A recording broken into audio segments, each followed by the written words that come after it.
Hello বন্ধুরা, আজ আমি বানাবো মোচার ঘন্ট। তার জন্য একটা মোচা নিয়ে নিয়েছি। মোচাটাকে প্রথমে ছাড়িয়ে নেব। হাতে একটু তেল বুলিয়ে নিই, হাতটা কালো হবে না। আগে ফুলগুলো ছাড়িয়ে আলাদা করে নেব।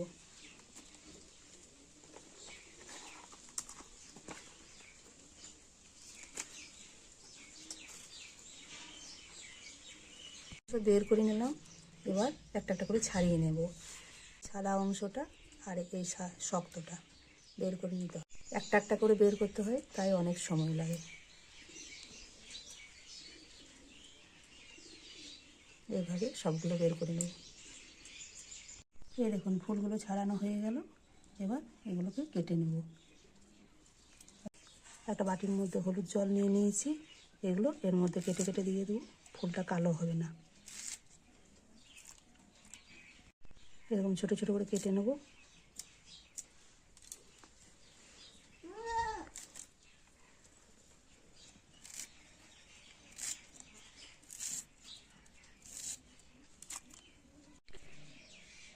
এই সাদা অংশটা কেটে নিয়ে নেব।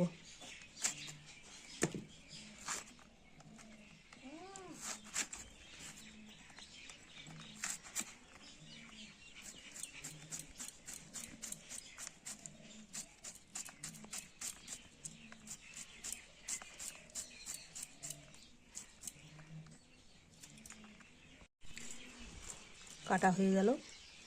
এবার এর মধ্যে দু তিনটে মিডিয়াম সাইজের আলু দিয়ে দেবো।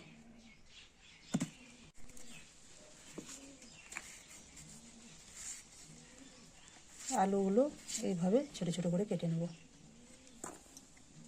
এগুলো ধুয়ে উঠিয়ে নেব। একটা কড়াইয়ের মধ্যে নিয়ে ভাপতে দিয়ে দেবো।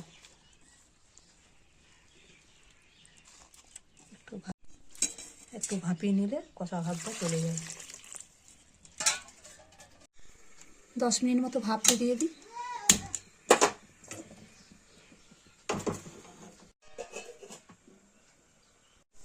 ভেপে গেছে, এবার নামিয়ে নেব।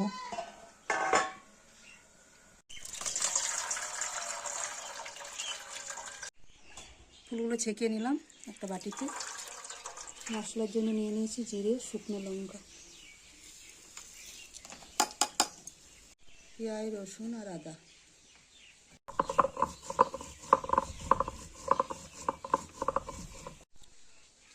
মশলাটা আমি একসাথেই বেটে নিলাম। কড়াই গরম হতে দিয়েছি।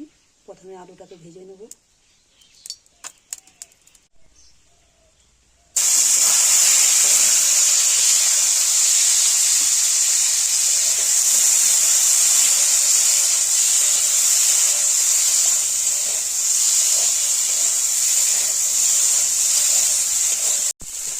আলুটা ভাজা হয়ে গেল, আলুটাকে তুলে নিই। কড়াইয়ের মধ্যে তেল দিয়ে দিলাম। ফোড়নের জন্য দিলাম গোটা গরম মশলা, তেজপাতা, 5 ফোড়ন, শুকনো লঙ্কা। বেটে রাখা মশলাটা আগে ভেজে নেব।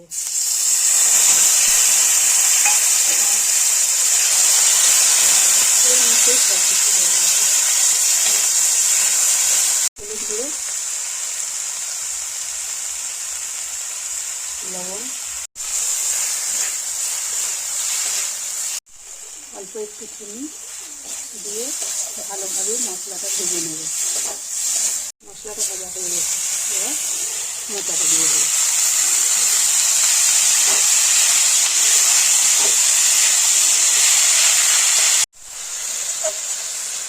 একটু নাড়াচাড়ার পর এবার আলুগুলো দিয়ে দেবো।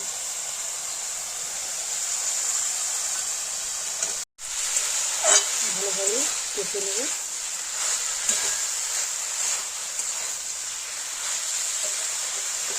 কষানো হয়ে গেলে এবার জল দিয়ে দেবো।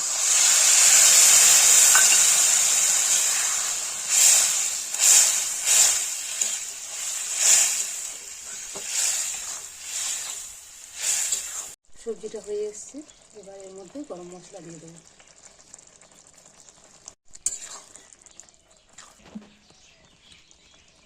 আর 1 চামচ ঘি দিয়ে নামিয়ে নেব। মোচার ঘন্ট রেডি। এইভাবে কম তেল মশলায় বাড়িতে রান্না করে খেয়ে দেখবেন কেমন লাগলো কমেন্টে জানাবেন।